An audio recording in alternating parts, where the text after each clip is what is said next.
السلام علیکم ورحمۃ اللہ وبرکاتہ۔ جس ساتھی نے یہ مسئلہ پوچھا ہے کہ عظیم نام رکھنا کیسا ہے، تو اس کا جواب یہ ہے کہ عظیم نام رکھنا درست ہے۔ عظیم کا نام جو ہے یہ علی، کبیر اور رشید وغیرہ کے طرح ہے۔ جس طرح کبیر رشید نام رکھنا درست ہے، اسی طرح عظیم نام رکھنا بھی درست ہے، اس لیے کہ یہ اللہ رب العزت کے اسماء مختصہ میں سے نہیں ہے بلکہ اسماء مشترکہ میں سے ہے۔ ان سب کا اطلاق غیر اللہ پر بھی ہوا ہے، اس لیے صرف عظیم نام درست ہے۔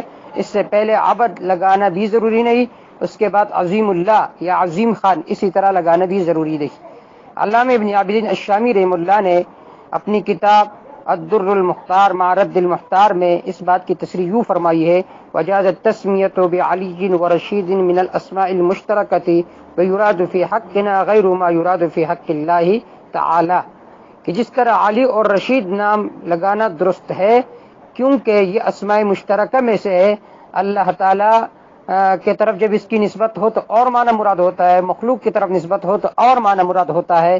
اس بنا پر یہ نام رکھنا درست ہے، اور عظیم بھی علی کبیر کی طرح ہے۔ یہ الدر المختار مع رد المحتار میں کتاب الحذر والاباحت باب الاستبراء وغیرہ میں امام ابن عابدین الشامی رحمہ اللہ نے اس بات کی تصریح فرمائی ہے۔ اسی طرح تاج العروس کے مصنف نے یہ ذکر فرمایا ہے کہ عظیم اور کبیر یہ دونوں مترادف ہے۔ انہوں نے فرمایا: العظیم من صفات اللہ تعالی وهو الکبیر وہما مترادفان۔ حاصل یہ کہ یہ نام رکھنا درست ہے بغیر کسی کراہت کے۔ واللہ اعلم بالصواب۔